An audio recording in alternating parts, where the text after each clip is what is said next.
going to be cooking a signature dessert. This is a copycat dessert with my own twist. This is a dessert called Death by Chocolate. Many of you who regularly frequent Bennigan's, you order this. This is awesome. And I kind of have my own little twist on it. I add some things that aren't typically in the recipe, and it's really, really good on a hot summer day like today. So we're going to go ahead and get started. I've got a Ziploc bag with Oreo cookies. I've already started crushing them. What you do is you take all the air out of the bag, and you just hit. You can use a rubber mallet. You can use anything you want, really. Something that's going to crunch these up. This is what's going to make our crust. We're going to have a cookie crust. Instead, if you want to buy a crust already made, that's fine. But I like to use a whole package. You have one for the crust, and then you have another for the actual part of the dessert, top part of it. So let's go ahead and continue to do this. And they don't have to be real finely chopped, just enough to where it's going to hold and make a nice little crust, because we're going to be sticking this in the oven. Okay, I'm done with that. And then you don't have to worry about making a mess. That's the good part. To add this to some melted butter, I put this in the microwave. It's probably about a half a cup of butter. We're going to add cookies to the butter. And folks, that's how you make a crust. You don't have to be very sophisticated when it comes to this. All you have to do is take your crumbs, stir it in, and you may have to add some more butter to this. We'll see here in a minute. It just really depends. You just start out with a half a cup. And the key to this is you don't want it too dry. Because if it's too dry, then all it's going to do is crumble when you start to bake it. You want it to start coating the cookies, and you want it to be able to stick to the bottom of your pan. That's another thing. This is a roasting pan. This is not what you typically would bake in, but because of the nature of the dessert, I like to use a bigger pan. I like to use a pan that I know is deep enough and will hold, and for real, so don't worry about if it's a dish that's going to break, or if you're baking it for somebody if you're going to get it back. Don't worry about that. Throw it away if it gets a hole in it because you're cutting your dessert. It's no big deal. Okay, this looks pretty good. So what we're going to do now, we're going to dump this over the dish. And it doesn't have to be a thick crust. We just want to coat the bottom like so. Because guess what? We're going to be adding ice cream to this. So just make sure you can even use your hands. Might need to break up the cookies a little more. It doesn't have to be completely even, just as long as it coats the bottom. This is just going to basically cover it. Once it bakes, a lot of that liquid will sort of soak up in the cookies. You just want to make sure that every piece that you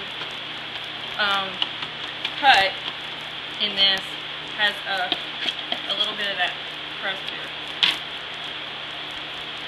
So let's go ahead and push this in.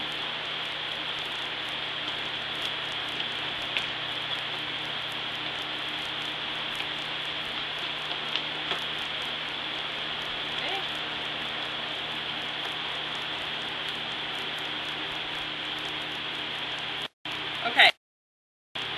Go ahead and stick this for 8 minutes, 350 degrees.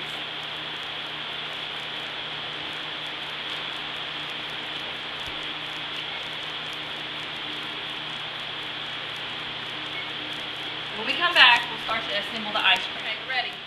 Now, we're going to start assembling this very quickly, because the ice cream is melting. Crust, very nicely done.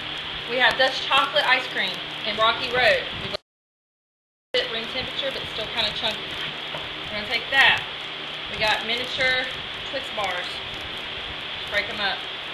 Don't worry about crushing them because they got that caramel in it, which is why we're not using caramel sauce. And we're not going to make them real fine, chopped up. We're just going to throw them in there and let them do their thing. And mix them up. This is pretty rich, so a big piece is not suggested unless you have a tremendous sweet tooth. We got our ice cream. We got our Twix. We got a full of chocolate chips, or two if you want to. Okay, and some more Oreos. Take our Oreos. I'm gonna crush them. This is the fun part. You crush them with your hands, or depending on how much you want. Okay, we got a spoonful of hot fudge. Don't melt it. I mean, don't get it hot. Just take it right out of the jar. And then it just makes your ice cream melt. Okay, we have this. Now, let's stir. Stir, stir, stir.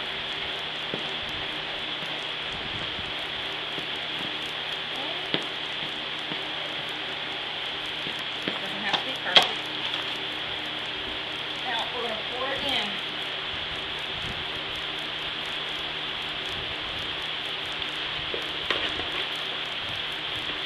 Get it to where it's... We're going to put this back in the freezer, so remember that.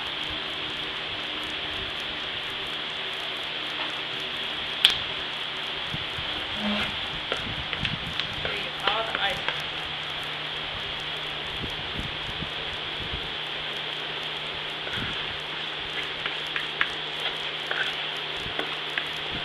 It's a messy dessert.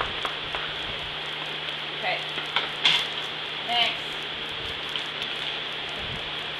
More chocolate chips.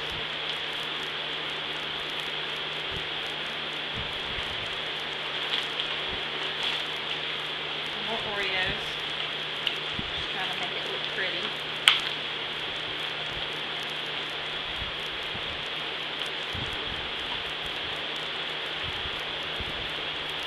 Some little blocks of... See, it's not very, it doesn't take very long either. Like I said, you're going to put this back in the freezer. You can actually put magic shell on top of this if you want to. Give it a nice candy coating.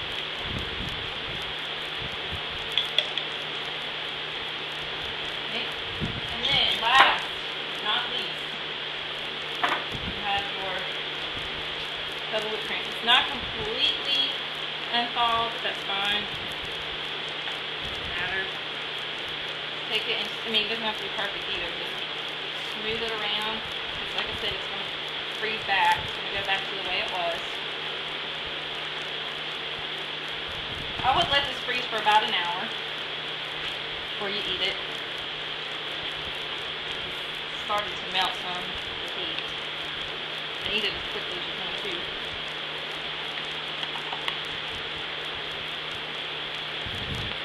And there you go. That is Death by Chocolate, my version of Death by Chocolate.